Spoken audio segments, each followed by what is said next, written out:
skaičių. Ir kada Trumpas grįš, jie gali susitarti užbaigti šitą karą. Sustabdinti Jungtinių valstijų kišimąsi ir įgaliojimą, kaip sakant, valdymą per įgaliotinius Ukrainoje, denacifikuotis ir pilnai demilitarizuotis. Ir susitarti su dėl Ukrainos teisingiau neutraliteto nuo NATO. Ir žinoma, persekioti kiekvieną atsakingą už šitą beprotybę, kur buvo pažeistas ir biologinio ginklų pažeista buvo sutartis.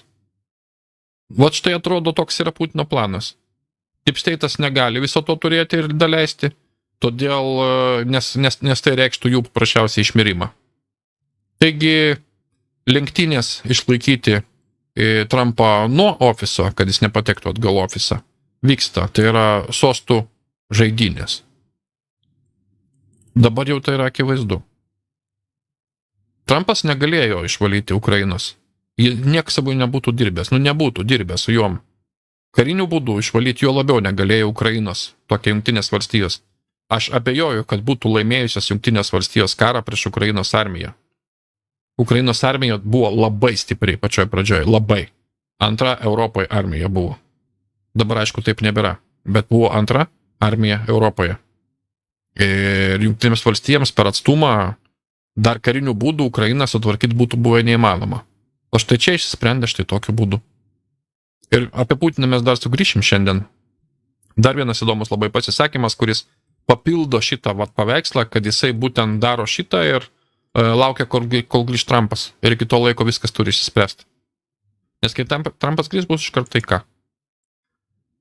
Putino sinapsė iš dabartinės būklės Jungtinių valstijų yra stulbinanti. Jis teigia, kad valdanti elitą elgisi kaip imperija ir jis yra pasiruošęs atstatyti santykius kai tik tais fundamentalūs pokyčiai įvyks. Kitaip sakant, kada Trumpas grįž, mes galėsim pasišnekėti. Jis pasakė, tam tikri fundamentalūs pokyčiai vyksta Jungtinėse valstijose, jie prasidės atitinkamai, jie pradės gerbti kitus žmonės, kitas šalis, žiūrėti į kompromisus vietoje naudoti sankcijas ir pradėti kovos operacijas tam, kad išspręsti savo pačių problemas. Ir šitų atveju fundamentalios sąlygos bus sukurtos atstatymai pilnų santykių. Iki šiol nėra tokių sąlygų, bet mes esam tam pasiruošę. Iš Taso. Jo žodžiai, Putino žodžiai, tam tikri fundamentalūs pokyčiai vyksta Jungtinėse valstijose. Ir jie darys tą, darys aną, darys trečią. Jeigu čia nėra Putino žodžiai, kad grįž Trumpas, tai tada aš nežinau, kas čia yra. Aš dar kartą sakau, Rusija ir Jungtinės valstijos yra natūralūs sąjungininkai. Ne Rusija ir Kinija. Rusija nėra Kinijos draugė ir Kinija nėra Rusijos draugė. O būtent Jungtinės valstijos ir Rusija. Istoriškai, nuo caro, kurį nužudė, reiškia, Lenino brolis, bolševikas. Susprogdino, reiškia, savižudis sprogdintojas, ir tame dalyvavo Lenino brolis, kuris už tai buvo dar nuteistas.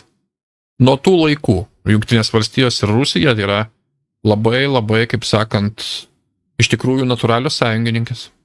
Ir tai ateis jau greitai. Bus labai įdomu pažiūrėti visą tai.